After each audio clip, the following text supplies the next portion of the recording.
नमस्कार साथियों। तो चलिए आज के दैनिक जागरण में क्या खास खबरें हैं उन्हें हम लोग एक एक करके देख लेते हैं।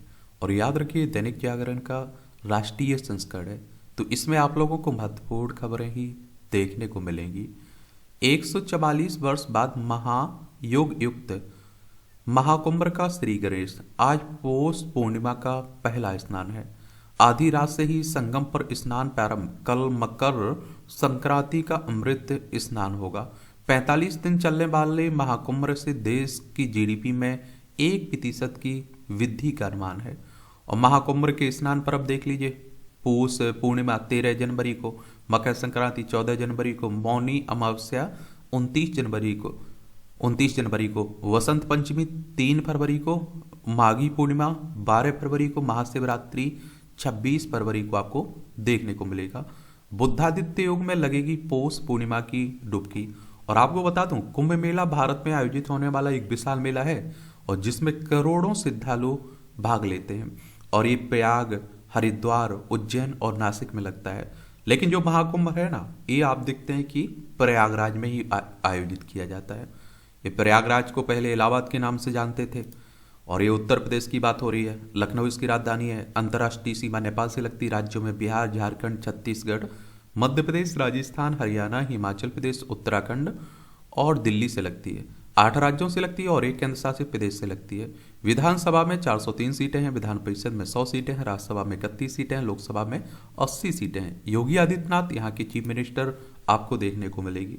अब देखिए, लोग यहाँ जाएंगे तो आप नॉर्मल सी बात जानते हैं कि क्या उसमें जीडीपी में बढ़ोतरी होगी, जीडीपी को फायदा मिलेगा है। अब देखिए जीडीपी क्या होती है, मैं इसीलिए तो कहता हूँ आप लोगों से कि आप लोग एनसीईआरटी की किताबें जरूर पढ़ लीजिएगा। जीडीपी का तात्पर्य है सकल घरेलू उत्पाद से, और यह किसी देश में एक समय अवधि, आमतौर पर एक वर्ष के दौरान उत्पादित और बाजार में बेची गई सभी अंतिम वस्तुओं और सेवाओं के कुल मौद्रिक मूल्य का प्रतिनिधित्व करता है। और पर्यटन क्षेत्र हमारी अर्थव्यवस्था में एक बड़ा योगदान देता है। सीमा पर तारबंदी को लेकर भारत बांग्लादेश के बीच तनातनी बढ़ी। बांग्लादेश के विदेश मंत्रालय ने भारतीय उच्चायुक्त को तलब किया, तनाव पर जताई चिंता। विदेश सचिव जासीन उद्दीन और भारतीय राजदूत पैड़ाव वर्मा की 45 मिनट बैठक हुई है। बांग्लादेश का आरोप, भारत द्विपक्षीय समझौता का उल्लंघन करते हुए 5 स्थानों पर तारबंदी की कोशिश कर रहा है। वर्मा ने अपराध मुक्त सीमा और अपराधियों की आवाजाही रोकने के लिए भारत की प्रतिबद्धता जताई है। बांग्लादेश भारत से युद्ध करने की कर रहा है कोशिश, ये आप देख लीजिए। ये हमारा प्यारा भारत है, यहाँ आपको बांग्लादेश देखने को मिल जाएगा। ये 1971 तक पाकिस्तान का हिस्सा हुआ करता था। पश्चिम बंगाल, असम, मेघालय, त्रिपुरा, मिजोरम 5 राज्यों की सीमा लगती है हमारी किससे? बांग्लादेश से। यहाँ के बहुत सारे लोग अवैध रूप से भारत में आ जाते हैं। दिल्ली विधानसभा चुनाव में उतर सकती हैं पूर्व केंद्रीय मंत्री स्मृति ईरानी। आप सभी जानते हैं कि दिल्ली में विधानसभा चुनाव है, 70 सीटें आपको देखने को मिलेंगी। केंद्र शासित प्रदेश है दिल्ली। और विधानसभा में 70 सीटें, राज्यसभा में 3 सीटें, लोकसभा में 7 सीटें। अतिथि यहाँ की चीफ मिनिस्टर देखने को मिलेगी। और विधानसभा का चुनाव अगर आपको भी लड़ना है तो आपकी उम्र कम से कम 25 साल होनी चाहिए। अधिकतम उम्र की कोई सीमा नहीं रखी गई है। और विधायक का चुनाव डायरेक्ट जनता यानी कि मतदाताओं के द्वारा होता है। अगर आपकी उम्र 18 साल हो चुकी है तो वोटर सूची में आपका नाम जुड़ चुका होगा, आप लोग वोट डालने भी जाते होंगे।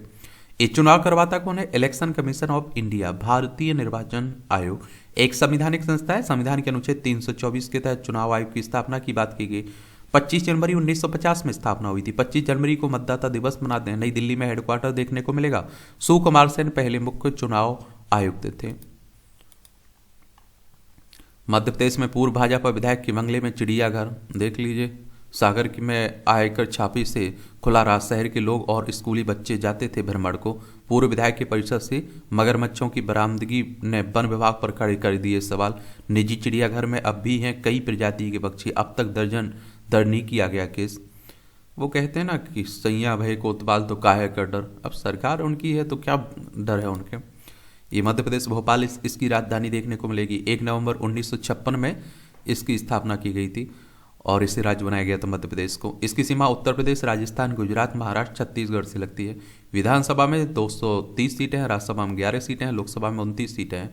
मोहन यादव यहाँ की चीफ मिनिस्टर देखने को मिलेंगी। युवाओं की ताकत से भारत जल्द बनेगा विकसित राष्ट्र, ये कौन कह रहे हैं? मोदी जी कह रहे हैं। प्रधानमंत्री नरेंद्र मोदी ने विकसित भारत के लक्ष्य को हासिल करने में देश की युवा शक्ति पर भरोसा जताया। रविवार को विकसित भारत यंग लीडर्स डायलॉग को संबोधित करते हुए प्रधानमंत्री मोदी ने कहा कि युवाओं की ताकत से भारत जल्द विकसित राष्ट्र बनेगा। भारत को विकसित बनने से कोई ताकत नहीं रोक नहीं सकती है। 3 मीटर करीब तक लाए गए स्पेसएक्स के दोनों अंतरिक्ष यान, भारत स्पेसएक्स मिशन में सफलता के बेहद करीब पहुंच गया है और इसरो ने कमाल करते हुए इस मिशन के दोनों अंतरिक्ष यान चेजर और टारगेट को 3 मीटर तक करीब पहुंचाने में सफलता हासिल की है।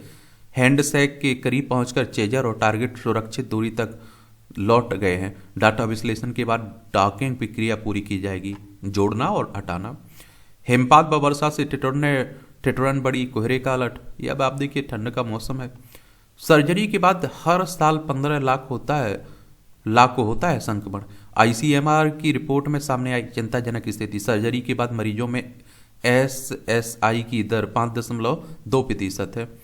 ये भारतीय आयुर्विज्ञान अनुसंधान परिषद कह रहा है। एसएसआई मतलब समझ रहे हैं आप लोग, सर्जिकल साइट इन्फेक्शन की बात हो रही है। 54.2% है एसएसआई की दर मांसपेशियों या फिर आर्थोपेडिक सर्जरी के मामले में। 66% मामलों में मरीजों के अस्पताल से डिस्चार्ज होने के बाद एसएसआई का पता चला और इसलिए निगरानी है जरूरी है। आप देखें, ट्रंप के शपथ ग्रहण में भारत का प्रतिनिधित्व करेंगे हमारे विदेश मंत्री साहब।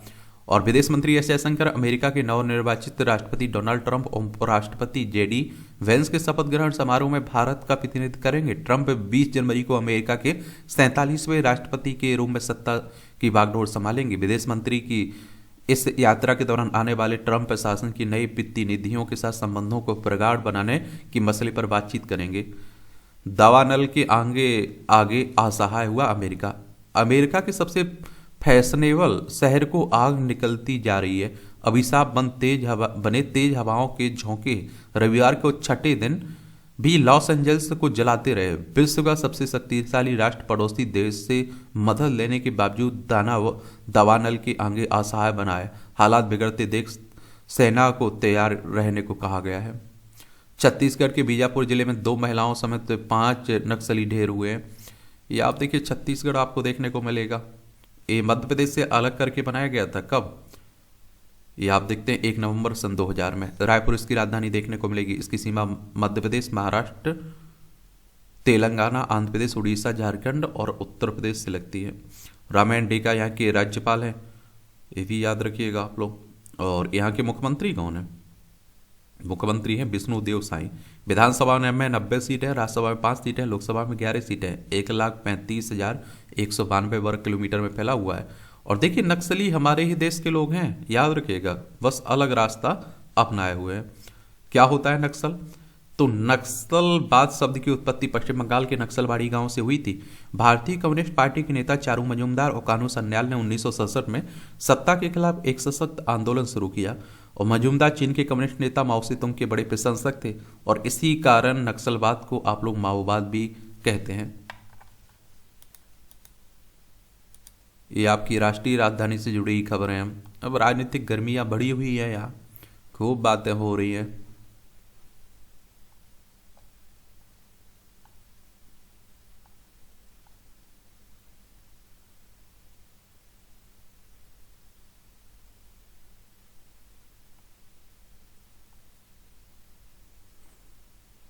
महिलाओं ने समझा मत का अधिकार, तो चुनाव में बड़ी भागीदारी। अब देखिए महिलाएं भी बढ़ चढ़कर भागीदारी कर रही हैं अपने चुनाव में और हार जीत का आप देखते हैं कि क्या कर रही हैं, निर्णायक भूमिका भी निभा रही हैं। अब आपने देखा होगा कि मध्य प्रदेश में महिलाएं बीजेपी के साथ थी तो वहां बीजेपी जीत गई। और आपने देखा होगा तेलंगाना में महिलाएं किसके साथ थी? कांग्रेस के साथ, तो कांग्रेस जीत गई। झारखंड में जेजेएम कांग्रेस के साथ थी तो वहाँ कांग्रेस जीत गई और जेजेएम जीत गई। और महाराष्ट्र में आपने देखा है शिवसेना बीजेपी के साथ महिलाएं थीं तो वो उन्होंने सरकार बना ली। तो महिलाएं निर्णायक भूमिका में हैं। युवाओं की ताकत से भारत जल्द बनेगा, जो मोदी जी कह रहे हैं ना। और यंग लीडर्स डायलॉग में कई चीज़ें पहली बार प्रधानमंत्री मोदी ने सुबह 10 बजे से शाम 4 बजे तक युवाओं के साथ लगभग 6 घंटे बिताए। कार्यक्रम की शुरुआत एक प्रदर्शनी के साथ हुई जहां मोदी ने युवाओं के साथ बातचीत की और उनकी रचनात्मक और समस्याओं का समाधान करने की क्षमता से अवगत हुए। प्रधानमंत्री ने युवाओं द्वारा विभिन्न विषयों पर 10 प्रस्तुतियां देखी जिनमें सतत विकास से लेकर कृषि के साथ प्रौद्योगिकी को एकीकृत करने, भारत को विनिर्माण और स्टार्टअप हब बनाने के सुझाव जैसे अभिनय विचार प्रस्तुत किए गए। और एक अनूठी पहल के तहत प्रधानमंत्री ने युवा प्रतिभाओं के साथ दोपहर का भोजन किया और व्यवहारिक चर्चा की है। इस दौरान पूर्वोत्तर की युवा लड़कियों ने भी प्रधानमंत्री से बातचीत की हुई है। स्वामी विवेकानंद की जयंती पर राष्ट्रपति और पीएम ने श्रद्धांजलि भी दी है। 12 जनवरी को होती है ना। राष्ट्रगान विवाद, तमिलनाडु राजभवन ने कहा स्टालिन का इनकार ठीक नहीं है। यह आप देखते हैं चलता रहता है, दक्षिण भारत में हिंदी को लेकर विरोध होता रहता है। तमिलनाडु चल रहा है तो चलिए एक बार तमिलनाडु घूम के आ जाते हैं। यह है तमिलनाडु, इसकी चेन्नई इसकी राजधानी देखने को मिल जाएगी आपको। और इसकी सीमा आंध्र प्रदेश, कर्नाटक, केरल से लगती है। RN रवि यहाँ के राज्यपाल हैं। मुख्यमंत्री हैं MK स्टालिन साहब। विधानसभा में 234 सीटें हैं, राज्यसभा में 18 सीटें हैं, लोकसभा में 39 सीटें हैं। 1,30,058 वर्ग किलोमीटर में फैला हुआ है। IIT EI के उपयोग से आसान बनाएगा संस्कृत तक पहुंच। IIT रुड़की, उत्तराखंड संस्कृत विश्वविद्यालय, उत्तराखंड संस्कृत अकादमी मिलकर करेंगे काम और उत्तराखंड की सभी संस्कृत शिक्षण संस्थानों को भेजेंगे कार्यक्रम की सूचना भी। AI यानी कि आर्टिफिशियल इंटेलिजेंस की बात हो रही, कृत्रिम बुद्धिमत्ता की। इंटरपोल का सिल्वर नोटिस PM मोदी का विचार है, CBI निदेशक कह रहे हैं। कहा अवैध संपत्ति की जानकारी के लिए सिल्वर नोटिस MLAT से अधिक प्रभावी है। इंटरपोल नोटिस के माध्यम से विदेश में छिपाई गई संपत्ति का पता लगाना होगा आसान। ये आप देखिए पारस्परिक कानूनी सहायता संधि की बात हो रही है, MLAT की। और CBI की बात करें तो सेंट्रल ब्यूरो ऑफ इन्वेस्टिगेशन की बात हो रही है। 1 अप्रैल 1963 में इसकी स्थापना की गई थी, ये तो आप लोगों को मालूम ही होगा। इंटरपोल के बारे में याद रखिएगा, एक संस्था है लियोन फ्रांस में, इसका हेडक्वार्टर आपको देखने को मिल जाएगा। और इसकी स्थापना कब हुई थी? 7 सितंबर 1923 में। 196 देश आपको देखने को मिल जाएंगे। G20 शिखर सम्मेलन के दौरान हुई गहमा गहमी बताएगी कांत की किताब। G20 शेरपा ने PM मोदी के कहने अंतिम सहमति हासिल करने को पूरा जोर लगाया। How India skilled mountain G20 के पर्दे के पीछे की घटनाओं का किया गया उल्लेख आप देखते हैं। अच्छी बात है। चलिए G20 के बारे में जरूर जान लीजिएगा। ग्रुप 20 की बात कर रहा हूं मैं, इससे भी क्वेश्चंस पूछ लिए जाते हैं। 26 सितंबर 1999 में इसकी स्थापना हुई थी, ये आप लोग याद रखिएगा। और इसका उद्देश्य क्या है? वैश्विक अर्थव्यवस्था में प्रमुख मुद्दों पर चर्चा करने के लिए व्यवस्थित रूप से महत्वपूर्ण औद्योगिक और विकासशील अर्थव्यवस्थाओं को एक साथ लाना है। और 21 मेंबर में कौन कौन शामिल है? अर्जेंटीना, ऑस्ट्रेलिया, ब्राजील, कनाडा, चीन, France, Germany, Bharat, Indonesia, Italy, Japan, Mexico, रूस, सऊदी अरब, दक्षिण अफ्रीका, दक्षिण कोरिया, टर्की, यूनाइटेड किंगडम, संयुक्त राज्य अमेरिका, यूरोपीय संघ, अफ्रीकी संघ आपको देखने को मिल जाएंगे इसमें। चलिए याद रखिएगा।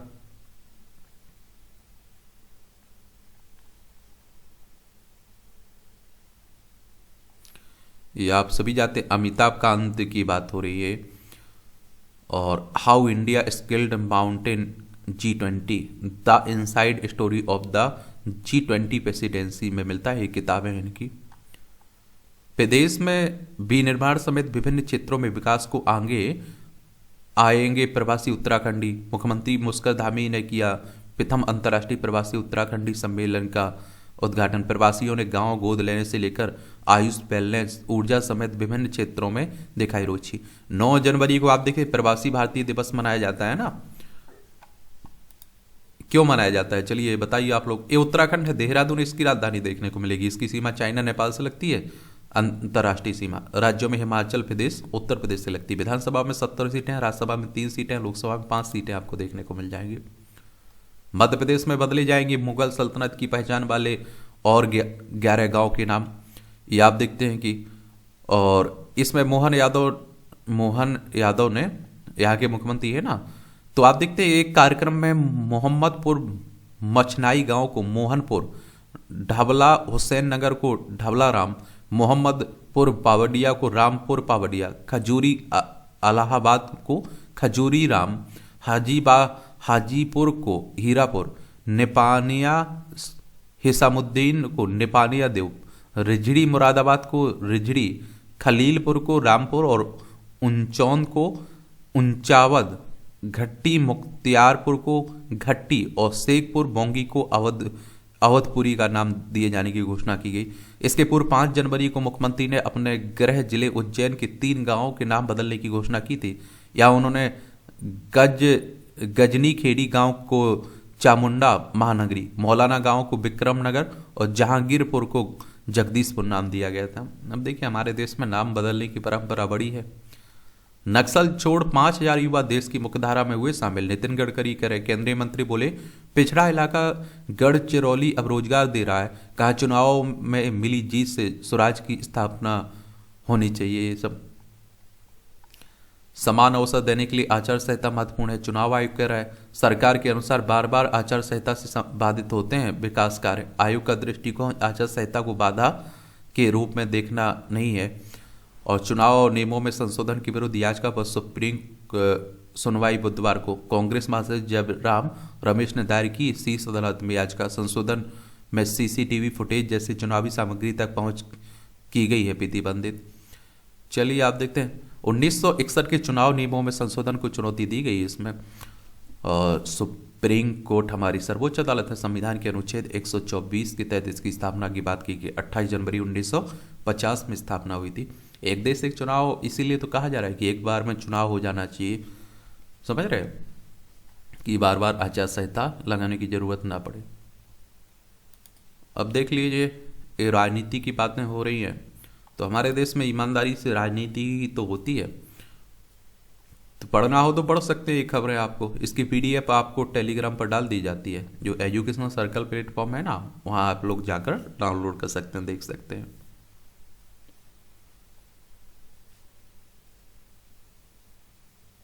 अब बिहार में भी विधानसभा चुनाव है तो वहाँ भी खूब हो रही बातें।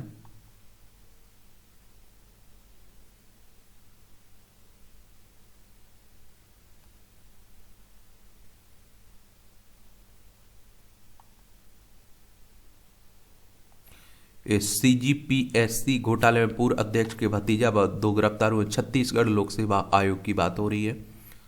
अब देख लीजिए कोई परीक्षा ऐसी नहीं हो पा रही है जो बिल्कुल निष्पक्ष तरीके से हो। जब विमान दुर्घटना में बाल बाल बचे थे मोरारजी देसाई, 1977 की घटना का जीवंत विवरण देती है एक पत्रकार की किताब। 2 पायलट और चालक दल के 3 सदस्यों की हो गई थी इसमें मौत।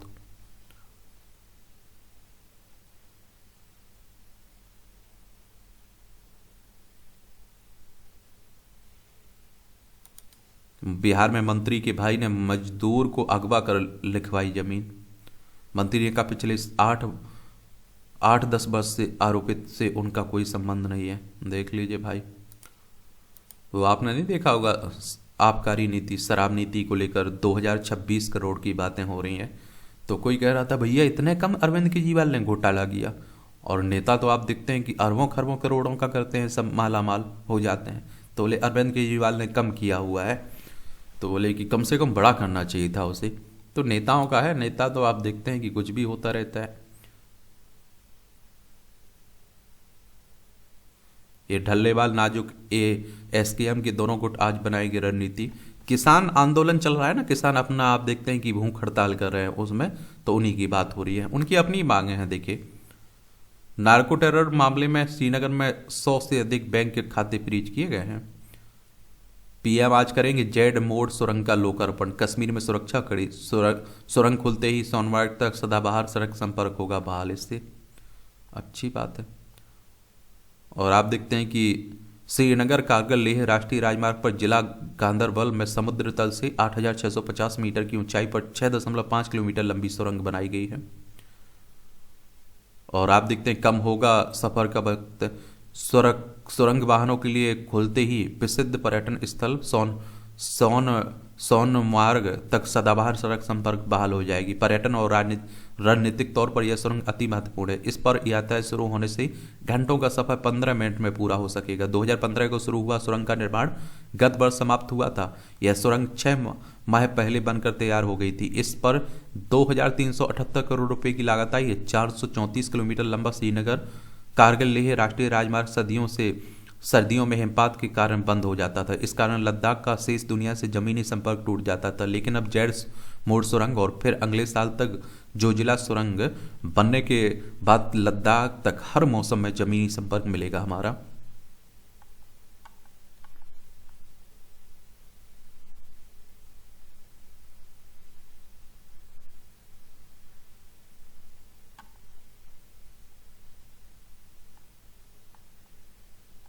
इसरो का कमाल, ये आप देखिए स्पेसएक्स की। और देखिए इस तरह होगी डॉगिंग। डॉगिंग के दौरान दोनों अंतरिक्ष यानों को करीब लाकर जोड़ा जाएगा। जुड़ने के बाद दोनों यानों के बीच बिजली ट्रांसफर की जाएगी। विज्ञानी दोनों यानों को कमान देकर डॉगिंग को प्रदर्शित करेंगे। अंतरिक्ष यानों को करीब लाने उन्हें जोड़ने के दौरान सटीक माप के लिए laser range finder sensor docking जैसे सेंसर जैसे कई सेंसरों का उपयोग किया जाएगा। उपग्रह नेविगेशन सिस्टम पर आधारित प्रोसेसर का भी उपयोग करेगा। 1966 में जेमिनी 8 अंतरिक्षयान और एजेना टारगेट व्हीकल की डॉकिंग प्रक्रिया पूरी कर अमेरिका डॉकिंग क्षमता को प्रदर्शित करने वाला दुनिया का पहला देश बना था। तत्कालीन सोवियत संघ ने 1967 में और 1967 में कोसमोस 186 कोसमोस 188 अंतरिक्ष यान को डॉक कर स्वचालित डॉकिंग प्रदर्शन किया था। इसरो हमारी अंतरिक्ष एजेंसी है। इंडियन स्पेस रिसर्च ऑर्गेनाइजेशन की बात हो रही है। 15 अगस्त 1969 में स्थापना हुई थी। बेंगलोर कर्नाटक में हेडक्वार्टर देखने को मिलेगा। केरल में दलित खिलाड़ी से दुष्कर्म मामले में अब तक आप देखते हैं 27 आरोपी दबोचे गए हैं। मशीन रखेगी पेड़ में लगे फलों का ध्यान, सड़न गलन की पहचान आसान होगी इससे। बिहार कृषि विश्वविद्यालय ने देश के 10 विज्ञानियों के साथ मिलकर किया नवाचार। फल उत्पादकों को बड़ी राहत की बातें भी हो रही हैं। सुप्रीम कोर्ट में बंगाल शिक्षक भर्ती घोटाले पर 15 को होगी सुनवाई। एक बार पश्चिम बंगाल में चलिए, यह आप देखिए कोलकाता इसकी राजधानी देखने को मिल जाएगी। किसकी? पश्चिम बंगाल की। इसकी अंतर्राष्ट्रीय सीमा नेपाल, भूटान, बांग्लादेश 3 देशों से लगती है। और राज्यों में आप देखते हैं कि उड़ीसा, झारखंड, बिहार, सिक्किम, असम से लगती है। ममता बनर्जी यहाँ की चीफ मिनिस्टर है। मुख्यमंत्री सीवी आनंद बोस यहाँ के राज्यपाल हैं। विधानसभा में 294 सीटें हैं। राज्यसभा में 16 सीटें हैं। लोकसभा में 42 सीटें हैं। 88,752 वर्ग किलोमीटर में फैला हुआ है आपका पश्चिम बंगाल। अब देखिए महाकुंभ हो रहा है, करोड़ों लोग इसमें भाग लेंगे। आप भी जा सकते हैं, घूम के आ सकते हैं, अच्छे से जाइएगा। माँ गंगा के तट पर पहुंचे 128 साल के पद्मश्री बाबा शिवानंद, काशी के निवासी हैं। 21 मार्च 2022 को तत्कालीन राष्ट्रपति रामनाथ कोविंद ने दिया था इन्हें पद्मश्री।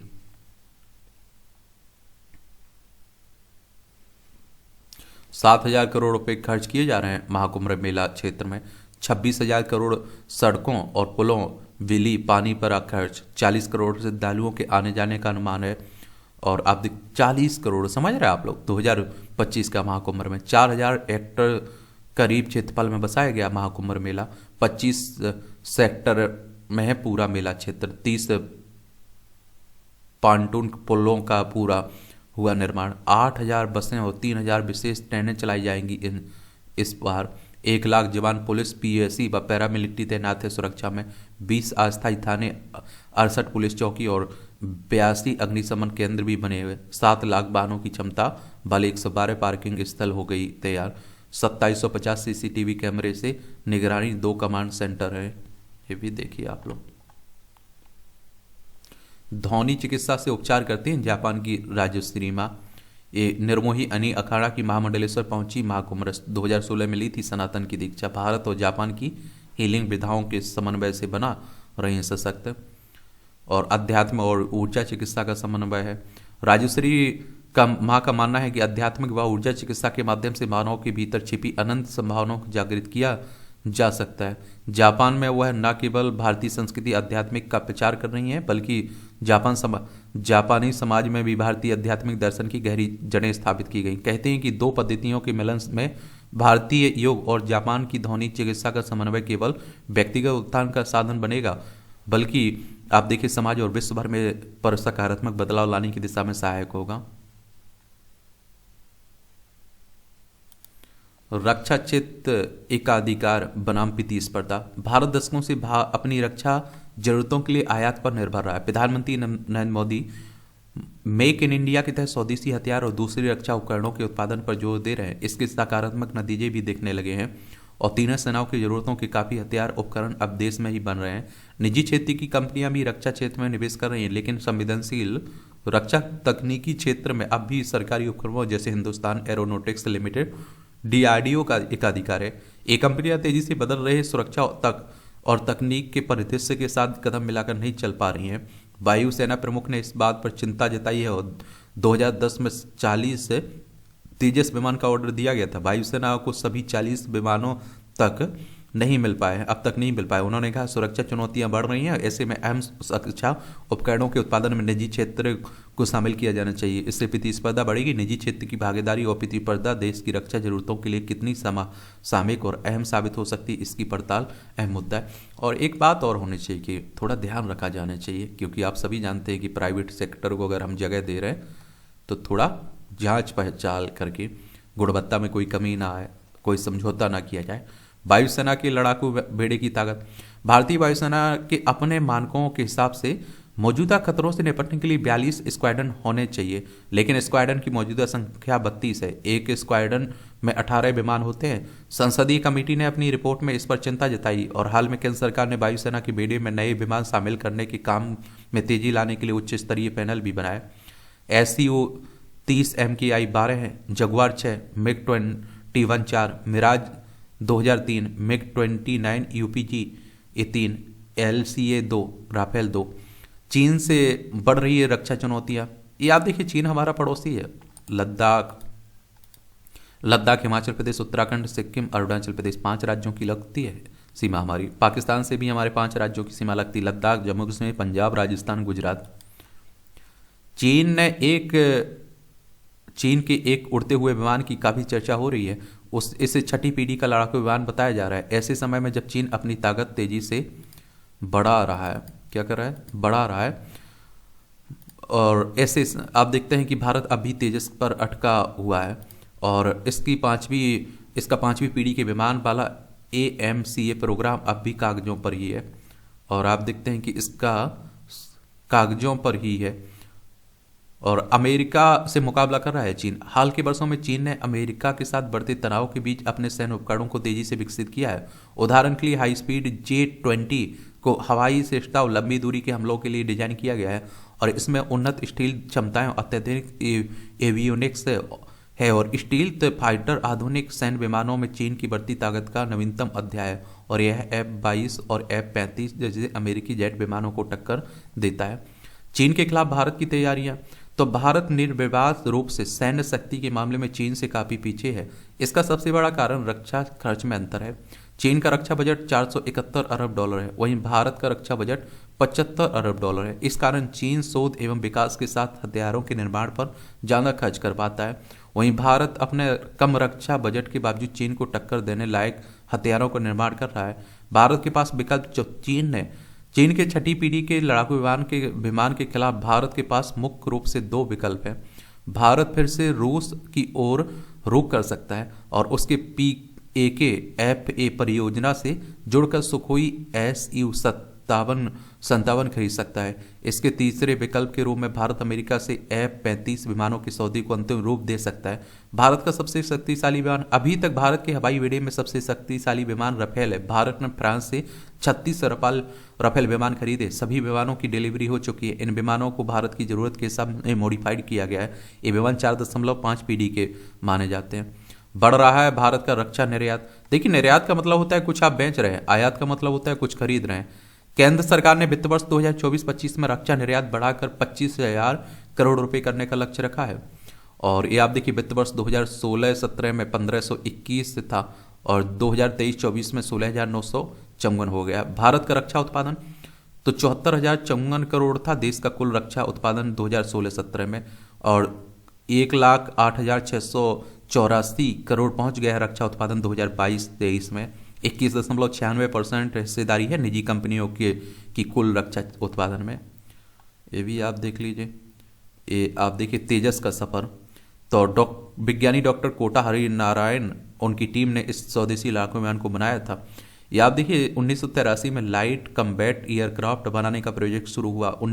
183 तेजस विमानों का ऑर्डर दे चुकी है वायुसेना अब तक। 2003 में तत्कालीन प्रधानमंत्री अटल बिहारी वाजपेयी ने इस लड़ाकू विमान को तेजस नाम दिया था। 2004 में आप देखिए 4 जनवरी को पहली बार तेजस ने आसमान में उड़ान भरी थी। 2007 में नौसेना के विमान पोतों के लिए तेजस लड़ाकू विमान बनाने की प्रक्रिया फिर शुरू हुई और 2016 में सबसे पहले 2 तेजस विमान को वायुसेना के स्क्वाड्रन में शामिल किया गया। 2021 में पूरी तेजस को वायुसेना में शामिल करने की अंतिम औपचारिकता हुई पूरी। अब देखिए हमारे पड़ोसी पाकिस्तान चाइना जैसे हो तो हमें ध्यान देना ही होगा। दूरदृष्टि के साथ काम करे सरकार व कंपनियां। शोध एवं विकास का काम हो या उत्पादन का, जब तक सरकार और कंपनियां लंबी अवधि के विजन के साथ मिलकर काम नहीं करेंगी तब तक समस्या रहेगी। सब एक दूसरे पर जिम्मेदारी डालते रहेंगे, कोई सुधार नहीं हो पाएगा। हमें रक्षा के क्षेत्र में 3-4 बड़ी कंपनियां बनानी होगी जो प्रतिस्पर्धी लागत पर आप देखिए रक्षा उत्पादन बनाए। और ये आप देखते हैं कि HAL की असेंबली लाइन में निजी कंपनियों की भागीदारी जरूरी है। भारत में निजी कंपनियां रक्षा के क्षेत्र में छोटे छोटे उत्पाद बना रही हैं, लेकिन बड़े प्लेटफॉर्म या हथियार को बनाने में उनकी भागीदारी बहुत कम है। HAL की असेंबली लाइन में निजी कंपनियों को शामिल किया जाना चाहिए। इससे हम अहम प्लेटफॉर्म तेजी से विस्तार तैयार कर पाएंगे। इससे देश की सुरक्षा तैयारियां भी मजबूत होंगी और रक्षा के क्षेत्र में मैन्युफैक्चरिंग का मजबूत आधार तैयार होगा। या आप देखिए HMPV नया वायरस नहीं, सिर्फ सावधानी बरतने की जरूरत है। देश में ह्यूमन मेटा न्यू वायरस की बात हो रही है। विशेषज्ञ बोले भारत में मामलों में कोई असामान्य वृद्धि नहीं देखी गई है। हाथ धोने, मास्क पहनने और भीड़भाड़ में दूरी बनाए रखने की सलाह दी गई। मुख्य कारण है HMPV संक्रमण के सामान्य लक्षणों में खांसी, बुखार, थकान, सांस की बीमारी, गले में खराश, शरीर में दर्द और कुछ मामलों में गैस्ट्रो इंटेस्टाइनल संबंधी समस्याएं शामिल हैं। ऐसे लक्षण देखने पर डॉक्टर की सलाह लें। कौन कौन सी जांच मौजूद है? RT-PCR एंटीबॉडी टेस्ट, इसकी पहचान की जा सकती है। गंभीर मामलों में सीने का एक्सरे या फिर CT स्कैन की सलाह दी गई है। उत्तरी चीन में संक्रमण दर में गिरावट देखने को मिल रही है।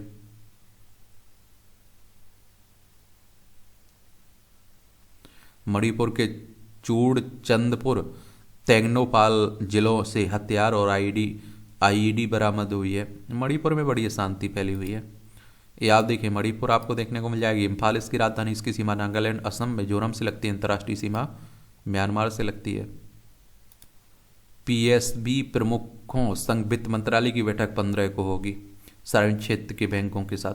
बजट में सीमा शुल्क माफी योजना की घोषणा संभव है। विशेषज्ञों ने कहा कि मुकदमों की संख्या घटाने व कारोबारी सुगमता के लिए आ सकती है नई योजना। दरों को भी तर्कसंगत बनाया जाएगा। 40,000 से अधिक मामले विभिन्न प्लेटफॉर्म पर लंबित हैं। सीमा शुल्क से जुड़े उद्योग को लंबे समय से मुकदमे खत्म करने के लिए माफी योजना का इंतजार है। बायोगैस उत्पादन पर मिले कर छूट। देखिए अगर हम लोग बात करें बजट की तो वार्षिक वित्तीय विवरण में की बात की गई संविधान के अनुच्छेद 112 में। बजट शब्द का उल्लेख नहीं है। FPI ने इक्विटी से 22,000 करोड़ रुपए निकाले हैं। डॉलर में मजबूती, कमजोर आय से लगातार निकासी कर रहे हैं विदेशी पोर्टफोलियो निवेशक। 2024 में FPI ने भारत में आप देखते हैं कि सिर्फ 427 करोड़ रुपए का शुद्ध निवेश किया था। विदेशी पोर्टफोलियो निवेश की बात हो रही है निवेशकों की। ये अप्रैल नवंबर में 18 करोड़ टन कोयले का आयात। ये 2025 में 8 से 9% बढ़ेगी स्टील की मांग। भू राजनीतिक अनिश्चितता से प्रभावित होगा वैश्विक कारोबार। डोनाल्ड ट्रंप की ओर से ट्रेड पर शुरू किए जाने पर होगा प्रतिकूल असर। सरकार के साथ काम करे आयातक और निर्यातक। और India bulls real estate embassy समूह के विलय की मंजूरी मिली है। 5 IPO में निवेश करने का मौका। 1 IPO मैन बोर्ड और 4 SME प्लेटफॉर्म से जुड़े 100 कंपनियों ने IPO लाने के लिए सेबी से मांगी अनुमति। ये आरंभिक सार्वजनिक निगम की बात हो रही है। सेबी की अगर बात करें तो इसके बारे में भी याद रखा करिएगा। मैं बात कर रहा हूँ security and exchange board of India की, यानी किसकी? भारतीय प्रतिभूति विनिमय बोर्ड की। इसकी स्थापना 12 अप्रैल 1988 में हुई थी। मुंबई महाराष्ट्र में इसका हेडक्वार्टर देखने को मिल जाएगा आपको। टोरेस घोटाले के पीछे 10 विदेशी और 1,000 करोड़ की घपलेबाजी संभव है। हजारों निवेशकों को ठगने वाले मास्टरमाइंड यूक्रेन, रूस और तुर्की के निवासी हैं। ये छत्तीसगढ़ में 75,000 करोड़ रुपए का निवेश करेगा अडानी समूह। देश में बीमारियों का आधा बोझ बढ़ा रहा है खराब खान पान। ICMR NIN ने कहा कि अपनी खान पान की आदतों से लोग हो रहे हैं बीमार। विकसित देशों के विपरीत कम उम्र में ही गैर संचारी रोगों का शिकार हो जाते हैं लोग। देख लीजिए। ठंड और पाले से रबी फसलों को हो सकता है नुकसान। ठगी का नया तरीका, दुकानों पर चिपका दिया अपना QR कोड। आजकल आप देखते हैं खूब ठगी हो रही है, थोड़ा ध्यान रखिएगा भाई। ये आपकी अंतर्राष्ट्रीय खबरें हैं। स्पीकर ओम बिरला ने लंदन में श्री स्वामी नारायण मंदिर में की पूजा अर्चना।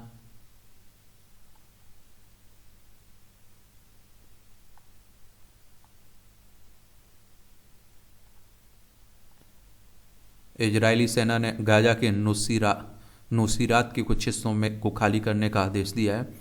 आप देख रहे हैं खूब अशांति फैली हुई है दुनिया में। बाल्टिक में नाटो की मौजूदगी को मजबूती देने के लिए स्वीडन देगा 3 युद्धपोत। नाटो के बारे में भी याद रखिएगा, रूस यूक्रेन में जो युद्ध हो रहा है ना, उसका जिम्मेदार नाटो को भी माना जा रहा है। मैं बात कर रहा हूँ किसकी?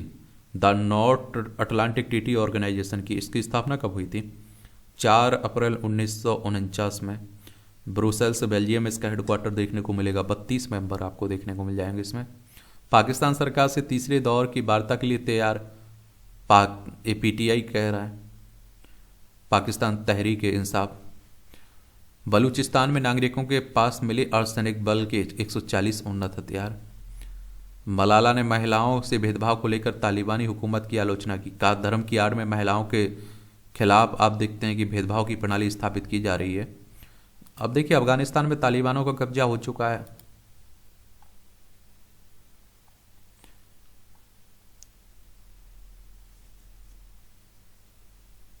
बांग्लादेश ने पाकिस्तानी मिशनों के प्रमुखों के लिए वीजा प्रक्रिया में दी ढील। अब आप देखिए इनका झुकाव पाकिस्तान की तरफ जा रहा है। किसका? बांग्लादेश का। ये आपकी खेल से जुड़ी खबरें। वर्षा के बीच सवालेंका की विजयी शुरुआत। पहले दिन वर्षा के कारण नहीं हो पाई कई मैच। पुरुषों में दूसरे वरीय यूरोप की आसान जीत हुई है। ये ऑस्ट्रेलियन ओपन की बात हो रही है। 14 साल की ईरा ने 346 रन बनाकर रचा इतिहास। मुंबई की 14 साल की, देख लीजिए। IPL 21 मार्च से 4 शहरों में होगा। WPA इंडियन प्रीमियर लीग और महिला प्रीमियर लीग की बातें हो रही हैं। देवजीत सिकिया और भाटिया निर्विरोध आप देखते हैं कि हुए हैं। ये आप देखेंगे किसकी? BCCI की विशेष अहम बैठक में निर्विरोध सचिव और कोषाध्यक्ष चुने गए। BCCI के बारे में याद रखिएगा, ये भी काफ़ी चर्चा में बना रहता है। किसकी बात कर रहा हूँ मैं? Board of control for cricket in India की बात हो रही। मुंबई महाराष्ट्र में इसका हेडक्वार्टर आपको देखने को मिल जाएगा। 1 दिसंबर 1928 में इसकी स्थापना हुई थी। करुण नायर ने छठे मैच में जड़ा 5वां शतक। विदर्भ की जीत विजय हजारे ट्रॉफी में। पंजाब किंग्स की कप्तान करेंगे CS अय्यर। IPL में गवस्कर कामले को MCA ने सम्मानित किया है मुंबई क्रिकेट संघ ने। दुबई रेस में तीसरे स्थान पर अजीत की टीम। निलंबित साकिब अल हसन की टीम से छुट्टी हो गई है। मैं पिस्टल लेकर कपिल देव को मारने चला गया था, युवराज कह रहे हैं। युवराज सिंह के पिता युवराज सिंह के सनसनीखेज। कहा कपिल ने मुझे भारतीय टीम से बाहर करा दिया था। देख लीजिए सब चल रहा है। खो खो विश्व कप आज से ट्रॉफी के लिए भिड़ेंगे 23 देश आपस में। सिटी ने सालफोर्ड को 8-0 से रौंदा। FA कप में प्रीमियर लीग क्लबों का दबदबा। 6 क्लब चौथे दौर में पहुंचे। संस्कृत हिंदी के प्रकांड विद्वान, समालोचक, भाषाविद व हिंदी के ख्याता निबंधक डॉक्टर पंडित विद्यानिवास मिश्र भारतीय जीवन मूल्यों, संस्कृत, कला, संगीत, लोक जीवन के अप्रतिम व्याख्याता होने के साथ ही साहित्य और धर्म दर्शन को व्याख्यायित करने वाले चिंतक भी थे। इनका जन्म 14 जनवरी 1926 में हुआ था। 14 फरवरी 2005 में इनकी डेथ हो गई थी। देख सकते हैं। चित्रकूट में बनेगा रामायण पार्क। श्री राम की 151 फीट ऊंची प्रतिमा लगेगी। मध्य प्रदेश सरकार 750 करोड़ रुपए से करेगी विकास। डीपीआर तैयार। राघव प्रयाग घाट का पुनरुद्धार होगा। मंदाकिनी पर बनेगा पुल बनेगा। अयोध्या में 3 दिन में 2.5 लाख से अधिक श्रद्धालुओं ने किया श्री रामलला के दर्शन। बिहार में फुलहर को पर्यटन स्थल के रूप में विकसित किया जाएगा। यहाँ भी आप लोगों को जनरल नॉलेज की जानकारी मिल जाती है। परीक्षा के पॉइंट भी से पॉइंट मिल जाते हैं। विज्ञानियों ने परमाणु परीक्षण प्रतिबंध याचिका पर किए हस्ताक्षर। 1958 में आज ही के दिन 43 देशों के लगभग 10,000 विज्ञानियों ने परमाणु परीक्षण पर प्रतिबंध लगाने के लिए एक याचिका पर हस्ताक्षर कर संयुक्त राष्ट्र को सौंपा था। इसके बाद 1963 में अमेरिका, सोवियत संघ और ब्रिटेन ने आंशिक परमाणु परीक्षण प्रतिबंध संधि पर हस्ताक्षर किए थे। संयुक्त राष्ट्र की बात करें तो यूनाइटेड नेशंस की बात हो रही। 24 अक्टूबर 1945 में स्थापना हुई थी। न्यूयॉर्क यूएसए में इसका हेडक्वार्टर देखने को मिलेगा। अखबार में शुरू हुआ था मिकी माउस कॉमिक स्ट्रिप का प्रकाशन। 1930 में आज ही अमेरिका के एक अखबार में वाल्ट डिज्नी की मिकी माउस कॉमिक स्ट्रिप पहली बार प्रकाशित हुई थी और इसे डिज्नी ने एनिमेटर यू वर्क्स और विन स्मिथ के साथ मिलकर लिखा था। और आज भी मिकी माउस दुनिया भर में बच्चों का पसंदीदा कार्टून कैरेक्टर माना जाता है। अंतरिक्ष में कदम रखने वाले पहले भारतीय हैं राकेश शर्मा। राकेश शर्मा का जन्म 1949 में आज ही पटियाला में हुआ था। 1970 में शर्मा पायलट के रूप में भारतीय वायुसेना में शामिल हुए। उन्होंने 1971 के भारत पाकिस्तान युद्ध में भूमिका निभाई। 1982 में उन्हें संयुक्त सोवियत भारतीय अंतरिक्ष उड़ान के लिए अंतरिक्ष यात्री के तौर पर चुना गया था। 3 अप्रैल 1984 को सोयूज T-11 पर सवार होकर अंतरिक्ष स्टेशन सैल्यूट 7 के लिए उड़ान भरी। उन्होंने वहां भारहीनता के दौरान शरीर पर योग के प्रभाव का अध्ययन करने के लिए व्यायाम सहित कई प्रयोग भी किए। दिव्यांगों के स्वाभिमान का प्रतीक बनेगा लेट मी ड्यूट ऐप। भारतीय उद्यमी अंगद सहगल का बनाया ऐप बिखेर रहा है उम्मीदें। लास वेगास के इलेक्ट्रॉनिक मेले में आने वाले कल की तस्वीर है। कार की डिक्की में फिट हो सकने वाला विमान रहा सर्वाधिक आकर्षक का केंद्र। भैया ये आप देखिए, लॉटरी में जीती रकम से खरीदा बंगला हुआ स्वाहा। ये आप देखिए कहाँ की बात है। न्यूयॉर्क 216 करोड़ रुपए में खरीदा था बंगला। ये आगजनी की जो तबाही मची ना अमेरिका में, उसी की बातें। आंतों के संक्रमण में दवा का नया कॉम्बिनेशन बेहद कारगर है, अनुसंधान कर है। अंतर्राष्ट्रीय पतंग महोत्सव। गुजरात के अहमदाबाद में 1989 से अंतर्राष्ट्रीय पतंग महोत्सव का आयोजन किया जा रहा है। महोत्सव में हिस्सा लेने दुनिया भर के कई देशों के मशहूर पतंगबाज आए हैं और अद्भुत रंग बिरंगी विशालकाय पतंगें आसमान में समा बांध रही हैं। ये आप देखिए गुजरात है। गांधीनगर इसकी राजधानी देखने को मिलेगी। अंतर्राष्ट्रीय सीमा पाकिस्तान से लगती है। राज्यों में राजस्थान, मध्य प्रदेश, महाराष्ट्र से लगती है। ये आप देखिए मूवियों से जुड़ी खबरें। पढ़ना हो तो पढ़ सकते हैं, छोड़ना हो तो छोड़ सकते हैं। और इस तरह से आप देखेंगे कि आज के न्यूज़पेपर में जो महत्वपूर्ण खबरें हैं उनकी कहानी कवर होती है। आप लोग पढ़ते रहिए, एंजॉय करते रहिए। आपका कोई सवाल हो मेरे लिए, सुझाव हो तो आप लोग बता सकते हैं। धन्यवाद।